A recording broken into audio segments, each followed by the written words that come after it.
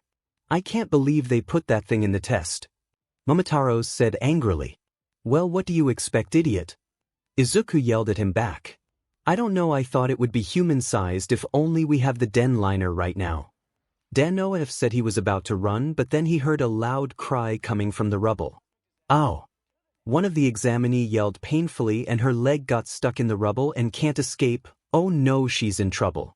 𝗧𝗂𝐻𝗂 said, panic, what are we gonna do? Deneb said. They began thinking of a plan to save her until 𝗧𝗂𝐻𝗂 got himself an idea. I got a plan, but this is gonna be stupid and insane. 𝗧𝗂𝐻𝗂 said with a smile. Momotaros was confused of what he just said until he realized what he mean. Don't tell me you're gonna used it. Momotaros said nervously. 𝗧𝗂𝐻𝗂 then nodded at him in his mind and said, Yup, shall we do it? 𝗧𝗂𝐻𝗂 asked Momotaros.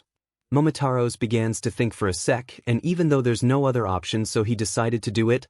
Fine, but you owe me double pudding after this. He yelled at 𝗧𝗂𝐻𝗂. Deal.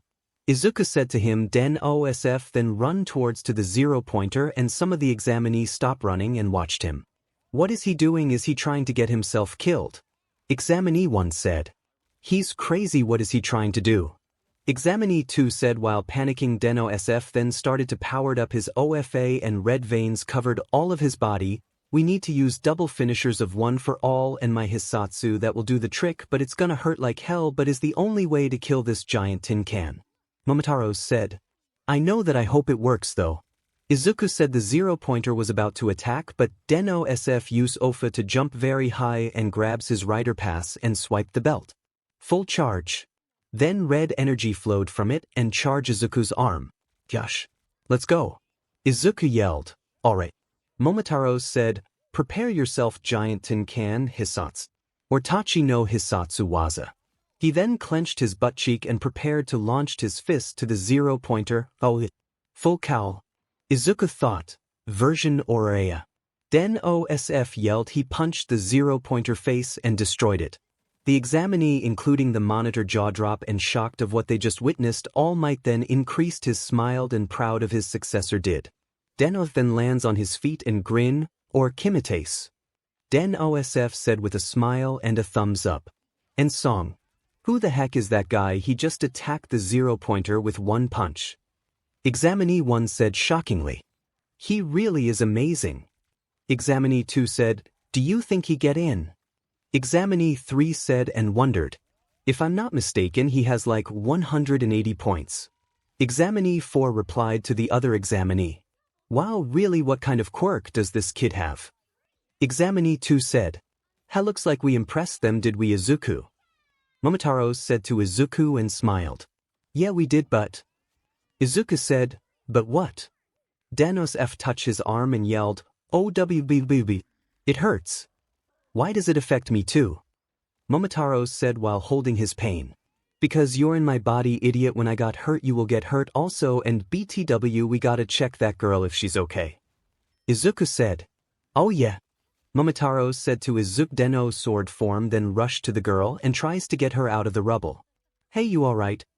DEKU-O asked to the girl with purple hair. Yeah, I'm alright, thanks a lot. She said. No pro dash.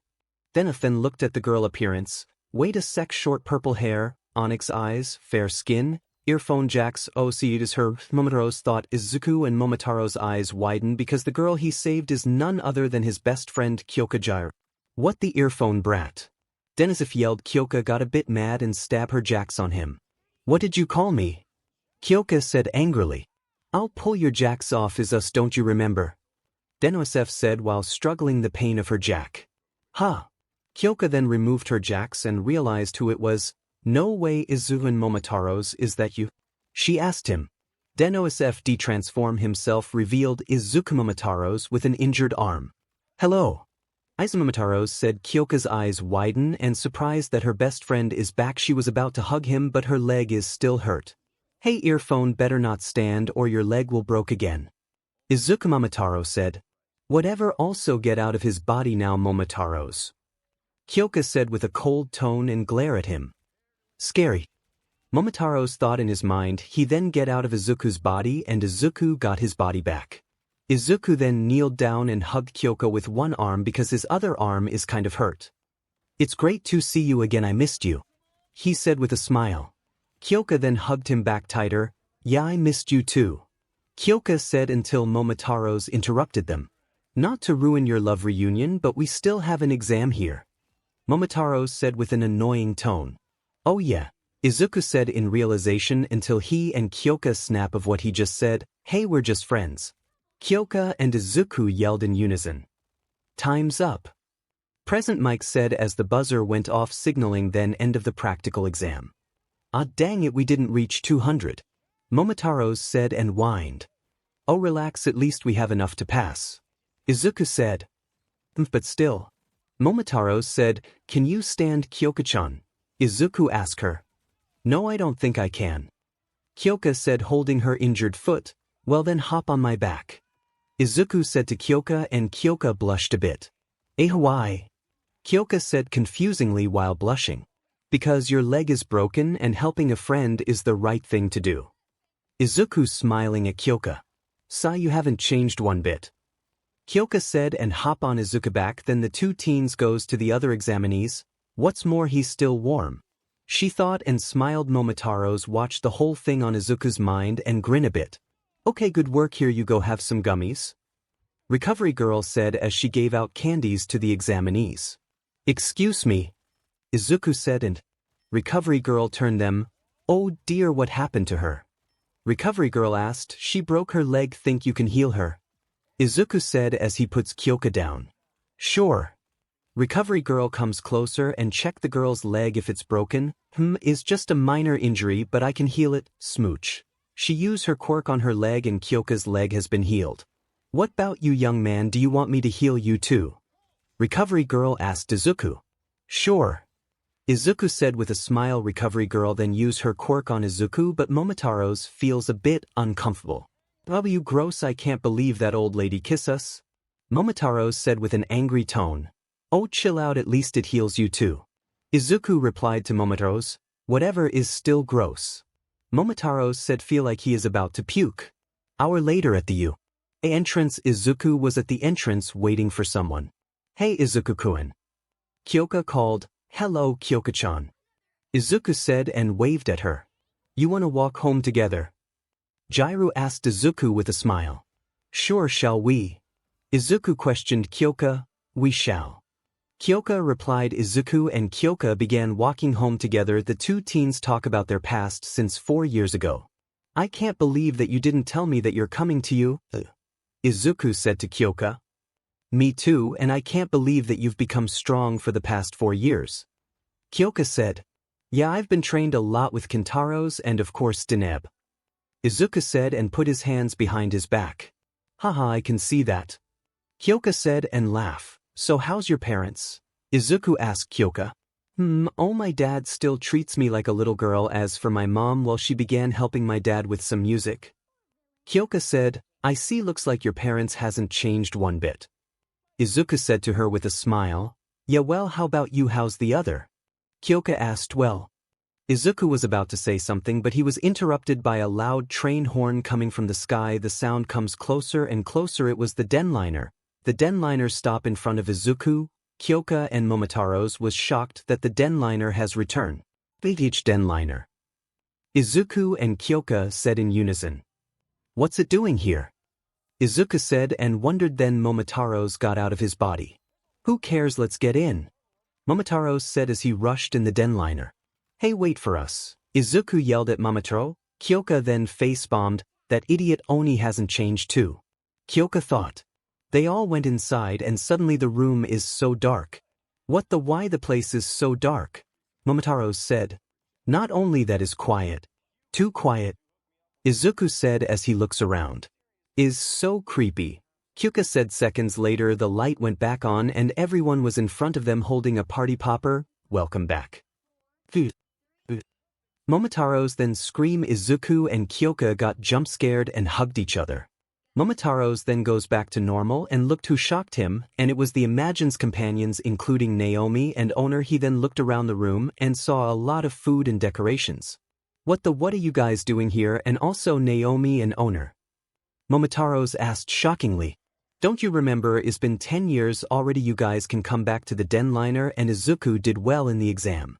Naomi said while carrying coffee. Oh, I see, but wait, if you guys are here, where's his mom? Momotaros asked them. I'm right here, Inko said and walked through the door. What are you doing here, Mom? Izuku asked her. I got invited by Owner-san and Naomi-san to help with the decorations and stuff. Inko said. Then she looks at a familiar girl Izuku's hugging. Kyoka, is that you? It's been a while, look how you grown, she asked and gives her a smile. Yeah, thanks, and Inko, is nice to see you again. Kyoka said to Izuku's mom. Please dear, call me Inko. Inko said. Hey guys, is nice to see you again. Kyoka said and waved at the Imagines. Is nice to see you again, Ms. Jiro. Deneb said and bowed at her. Urataros said. Why Kyoka-nichan back? Ryutaros said happily. It's been a while, so are we gonna start the party, or are we just gonna keep staring at you guys hugging each other? Kintaros said with a grin. Izuku and Kyoka then realized that they're still hugging each other. They began to blush and separating themselves. I'm sorry about that, Izuku said while blushing. No, is my fault.